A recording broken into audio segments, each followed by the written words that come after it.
Hi everyone, welcome back to our YouTube channel let's smile PSC. ഇന്ന് നമ്മൾ നോക്കാൻ പോകുന്നത് 2024 നവംബർ മാസത്തെ കറണ്ട് അഫെയറുകളാണ്. ഒഡീഷയിലും പശ്ചിമ ബംഗാളിലും വൻ നാശനഷ്ടങ്ങൾ ഉണ്ടാക്കി ഡാന ചുഴലിക്കാറ്റ്. വികസ്വര രാജ്യങ്ങളുടെ കൂട്ടായ്മയായ ബ്രിക്സിന്റെ 16ാം ഉച്ചകോടി റഷ്യൻ നഗരമായ കസാനിൽ തുടങ്ങി. കുട്ടികളെയും മുതിർന്നവരെയും മൊബൈൽ ലഹരിയിൽ നിന്ന് മോചിപ്പിക്കാനുള്ള സർക്കാർ പദ്ധതിയായ ഇ മോചൻ ക്ലിനിക്കുകൾ വ്യാപിക്കുന്നു. ഈ വർഷത്തെ ലളിതാംബിക അന്തർജനം സാഹിത്യ പുരസ്കാരം സന്ധ്യ ജയേഷ് പുളിമാത്തിന്റെ ദയാവധം എന്ന നോവലിന്. 80,000 വർഷത്തിലൊരിക്കൽ ദൃശ്യമാകുന്ന ഷൂ ചിൻഷാൻ അറ്റ്ലസ് E/2023 A3 എന്ന വാൽനക്ഷത്രം കഴിഞ്ഞ ആഴ്ച ആകാശത്ത് ദൃശ്യമായി. അന്താരാഷ്ട്ര ബഹിരാകാശ നിലയത്തിൽ 4 യാത്രികരുമായി 2 മാസത്തിലധികം തങ്ങേണ്ടി വന്ന സ്പേസ് എക്സിന്റെ ക്രൂ 8 ദൗത്യം ഭൂമിയിലേക്ക് മടങ്ങിയെത്തി.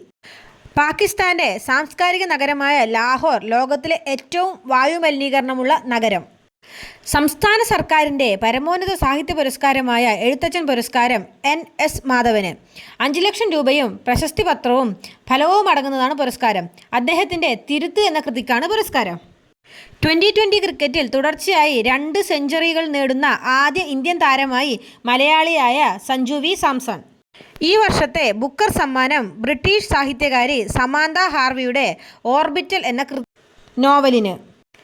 സൗരയൂഥത്തിന് പുറത്ത് ഭൂമിയേക്കാൾ 5 ഇരട്ടി വലിപ്പവും 60 ഇരട്ടി ഭാരവുമുള്ള ഗ്രഹം കണ്ടെത്തിയിരിക്കുകയാണ് ഇന്ത്യൻ ശാസ്ത്രജ്ഞർ. TOI 6651b എന്നാണ് ഈ ഗ്രഹത്തിൻ്റെ പേര്.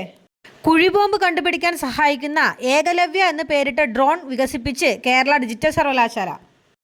ചൈനീസ് കമ്പനിയായ റോബോട്ട് ഇറ പുറത്തിറക്കിയ സ്റ്റാർ 1 എന്നു പേരുള്ള ഹ്യൂമനോയിഡ് റോബോട്ട് ലോകത്തിലെ ഏറ്റവും വേഗമുള്ള റോബോട്ട് എന്ന ഖ്യാതി സ്വന്തമാക്കി.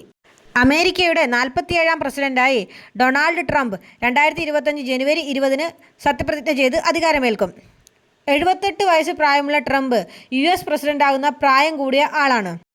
130 വർഷത്തിന് ശേഷം തുടർച്ചയായല്ലാതെ വീണ്ടും പ്രസിഡന്റ് സ്ഥാനത്തെത്തുന്ന വ്യക്തിയാണ് അദ്ദേഹം. ഡെമോക്രാറ്റിക് പാർട്ടിയുടെ കമല ഹാരിസിനെയാണ് അദ്ദേഹം പരാജയപ്പെടുത്തിയത്. JD വാൾസൺ ആണ് ട്രംപിൻ്റെ വൈസ് പ്രസിഡന്റ്. നവംബർ മാസത്തിലെ പ്രധാനപ്പെട്ട കറണ്ട് അഫെയറുകൾ ഇത്രയുമാണ്. വീഡിയോ ഇഷ്ടപ്പെട്ടാൽ ലൈക്ക് ചെയ്യുക, ഷെയർ ചെയ്യുക, കമൻറ്റ് ചെയ്യുക.